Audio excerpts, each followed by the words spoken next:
اعوذ باللہ من الشیطان الرجیم بسم اللہ الرحمن الرحیم ربی شرح لی صدری ویسر لی امری واحلل عقدۃ من لسانی ویفقہوا قولی۔ السلام علیکم جی، مائی نیم از اختر علی شاہد۔ نبی کریم صلی اللہ علیہ وسلم کے زمانے میں جو عرب کا ادب تھا اس حوالے سے قرآن مجید ایک معجزہ کس طرح سے ہے، اور باقی انبیاء کرام علیہم السلام کے زمانے میں جو معجزات رونما ہوتے رہے، ان معجزات کا ان انبیاء کرام کی زندگیوں میں موجود سائنس، ٹیکنالوجی، علوم و فنون کے ساتھ کیا ایک ربط ہے یا اس کی سگنیفیکنس کیا ہے۔ جو عرب اپنے آپ کو عربی اور باقی لوگوں کو عجمی سمجھتے تھے، تو نزول قرآن کے حوالے سے جو ادب، عربی ادب اور قرآن مجید میں اللہ تعالیٰ کی ذات کا جو ادبی لحاظ سے ایک جواب تھا،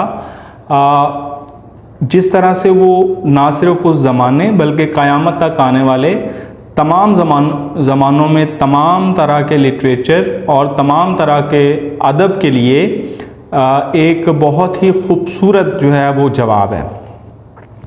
تو ہم سب سے پہلے تو ادب کی کچھ ڈیفینیشنز ہیں، ان کو ہم ڈسکس کریں گے اور پھر ہم قرآن مجید کے حوالے سے آئیں گے۔ ادب کے بارے میں والٹر پیٹر جو ہے وہ ایک بہت بڑی ادبی شخصیت گزرے ہیں، تو انہوں نے ادب کے حوالے سے بیان کیا ہے کہ ادب جو ہے یہ واقعات یا حقائق کو صرف بیان کر دینے کا نام نہیں ہے، بلکہ ادب کہلانے کے لیے اظہار بیان کا تنوع ہونا ضروری ہے۔ کارڈینل نیومین ایک بہت ادبی شخصیت اس زمانے کی ماڈرن لٹریچر میں ان کا ایک بڑا نام ہے، تو اس حوالے سے وہ لکھتے ہیں۔ کارڈینل نیومین ادب کی تعریف کرتے ہوئے لکھتے ہیں کہ انسانی افکار، خیالات اور احساسات کا زبان اور الفاظ کے ذریعے اظہار ادب کہلاتا ہے۔ اب پاکستان میں ادب کے لحاظ سے ایک بہت بڑی شخصیت شان الحق حقی ہیں، جو پاکستان میں ایک بہت ہی مشہور نقاد ہیں۔ انہوں نے ادب کے حوالے سے فرمایا ہے کہ ادب ایک تخلیقی عمل ہے اور تخلیق کے امکانات لامحدود ہیں۔ تخیل الفاظ کے ذریعے اظہار پاتا ہے اور یہی اس کی لازمی شکل ہے۔ تو اگر ہم ان تینوں ڈیفینیشنز کو، ان تینوں جو تعریفیں کی ہیں ادب کے حوالے سے اساتذہ نے، ان کا سم اپ کریں تو ہمارے پاس دو چیزیں آ جائیں گی۔ ادب کو اگر ڈیفائن کریں تو حقائق، واقعات اور معلومات کو خوبصورت انداز میں بیان کرنا، جس میں تخیلات، احساسات اور جذبات کا استعمال ہو، تو ایسی لکھت کو ادب کہیں گے۔ اچھا، یہ ہم نے ڈیفینیشن لکھ لی۔ اب ادبی اور غیر ادبی لکھت میں کیا فرق ہے؟ ایک معلومات، حقائق کو ایک سادہ روزمرہ طریقے سے بیان کرنا غیر ادبی لکھت کہلائے گی۔ جیسے سمجھ لیں کہ میں صبح آفس سے گھر آیا، گھر سے میں آفس گیا اور سادہ الفاظ میں نے جس میں کوئی خیالات، کوئی تخیلات، احساسات اور جذبات کا استعمال نہیں کیا، یہ میں نے معلومات فراہم کی، تو یہ معلومات فراہم کرنا زبانی، کلامی یا لکھت کی صورت میں ادبی کہلائے گی۔ ادبی لکھت وہ ہوگی کہ جس میں میں ان واقعات کو خیالات، احساسات اور تخیلات کا جامہ پہنا دوں گا، تو یہی جو واقعات اور حقائق میں نے بیان کیے ہیں یہ ادبی لکھت کہلائی جائے گی۔ تو ابھی تک جتنی بھی ہم نے ڈسکشن کی اس میں دو چیزیں ہمارے سامنے آئی ہیں، ایک مضمون، کنٹینٹ، اس کا موضوع، اور دوسرا اسلوب، اس کا طریقہ کار۔ تو انہی دو پیرامیٹرز کے اوپر اگر ہم ایک عام ادبی اور ایک اعلیٰ پایہ کے ادبی تخلیق کا جائزہ لینا چاہیں تو وہ اس طرح سے ہوگا کہ ایک جو عام ادبی لکھت ہوگی، تحریر ہوگی، تخلیق ہوگی، اس میں جو مضامین ہوں گے وہ بھی محدود ہوں گے، اور جو اسالیب ہوں گے وہ بھی غیر متاثر کن ہوں گے، وہ بھی محدود ہوں گے۔ جبکہ ایک اعلیٰ ادبی لکھت میں مضامین وہ بھی اپنے تنوع کے حوالے سے یا ورائٹی کے حوالے سے مضامین بھی بہت وسیع ہوں گے، اعلیٰ پایہ کے ہوں گے، اور جو ان کے اسالیب ہوں گے، جو اس کا اسلوب ہوگا، جو انداز بیاں ہوگا، اس میں بھی مختلف ادبی پہلوؤں کو مد نظر رکھتے ہوئے اس کو خوبصورت انداز سے بیان کیا جائے گا۔ اب اگر ہم قرآن مجید کا حوالہ دیں انہی دو پیرامیٹرز کے اوپر، سب سے پہلے اگر ہم عنوان کے لحاظ سے یا مضمون کے لحاظ سے یا اس کے تھیمز کے حوالے سے یا اس کے موضوعات کے حوالے سے بات کریں تو قرآن مجید انسانی تاریخ میں سب سے اعلیٰ پایہ کی لکھت ہے، جو کہ کسی انسان کے بس کی بات نہیں۔ یہ انسان کا کلام ہے ہی نہیں، یہ اللہ عز و جل کا پیغام ہے۔ تو اعلیٰ ادبی تحریر کا جو موضوع ہوگا وہ عالمگیر نوعیت کا ہوگا، اس کا دائرہ کار ماضی، حال اور مستقبل پر محیط ہوگا۔ اس میں انسان کے عروج اور زوال کے اسباب بیان کیے جائیں گے، اس میں انسان کا انسانوں کے ساتھ تعلق اور انسان کا اللہ کے ساتھ تعلق جو ہے وہ بیان کیا جائے گا، اس میں قوموں کی معاشی، معاشرتی، اخلاقی، مذہبی، لسانی جو ان کی ترغیبات ہیں، جو ان کے خصائل ہیں وہ بیان کیے جائیں گے۔ اس میں سٹوری ٹیلنگ ہوگی، اس میں جو ہے وہ موضوع کے لحاظ سے دیکھا جائے تو اس میں یہ سارے رنگ ہمیں معاشی، معاشرتی، اخلاقی، سیاسی، یہ تمام رنگ ہمیں جو ہے وہ نظر آئیں گے۔ اب اگر قرآن مجید کو اس حوالے سے سمجھنے کی کوشش کریں تو جو اللہ تعالیٰ کی ذات نے قرآن مجید کے موضوعات رکھے ہیں وہ کسی انسان کی کیپیسٹی سے ٹوٹل آؤٹ آف نو وے، یعنی کہ کوئی کمپیریزن ہم کر ہی نہیں سکتے۔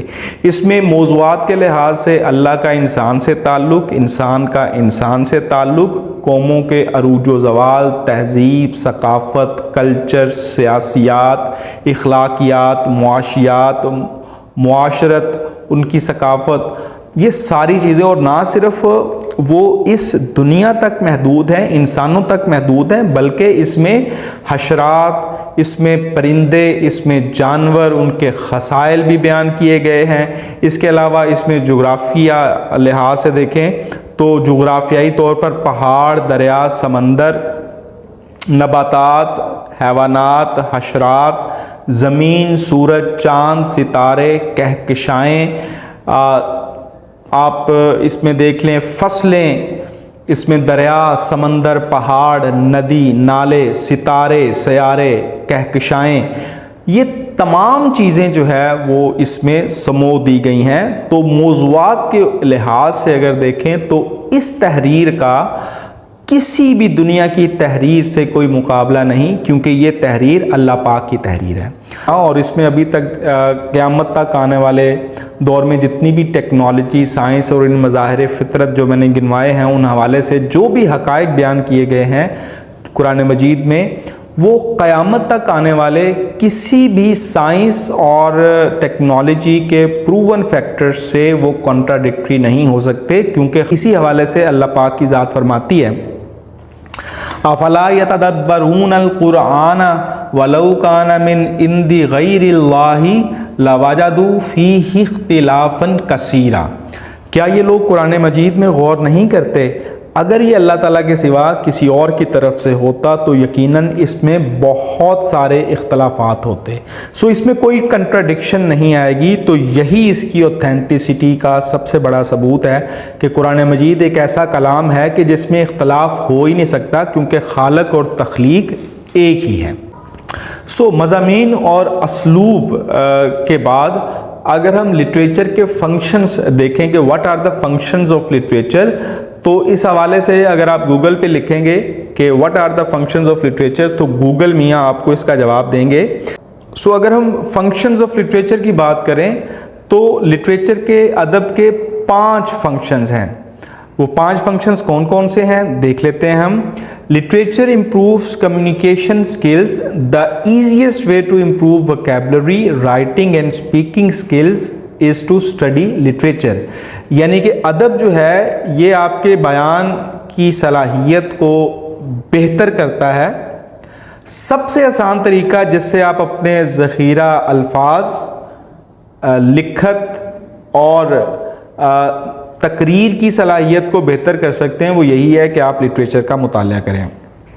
Literature teaches you about your self.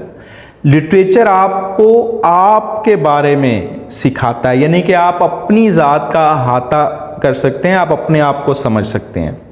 Literature teaches you about the past. Literature آپ کو ماضی کے بارے میں بتائے گا. Literature cultivates wisdom and world view. So literature ادب پڑھنے سے عقل آئے گی اور ایک دنیا کے بارے میں جو آپ کی پرسیپشن ہوگی وہ بہتر ہوگی. لٹریچر انٹرٹینز. سو جب آپ ادب کو پڑھیں گے تو ادب آپ کو محظوظ کرے گا، چونکہ اس میں اعلیٰ پائے کی زبان، تخیلات، احساسات اس میں موجود ہوں گے، تو اپنے اسلوب کی وجہ سے آپ واو کہنے پر مجبور ہو جائیں گے. اب ٹائپس آف لٹریچر کی اگر ہم بات کر لیں تو 4 طرح کا بیسیکلی ادب کی 4 قسمیں ہیں. نمبر 1 پوئٹری، شاعری. نمبر 2 فکشن، ناول نگاری کہہ سکتے ہیں، کہانی نویسی آپ کہہ سکتے ہیں. نان فکشن، اس سے مراد مضامین لکھنا. اور چوتھا جو ہے وہ ہے اس کا ڈرامہ. سو یہ 4 جو ہے وہ ادب کی اقسام ہیں. سو آج کی ساری گفتگو کو اگر سم اپ کریں تو ہم نے آج ادب کی تعریف کی ہے، ادبی اور غیر ادبی لکھت میں فرق ہم نے معلوم کیا ہے. ادب کے فنکشنز 5 ہوتے ہیں وہ ہم نے ڈسکس کیے ہیں.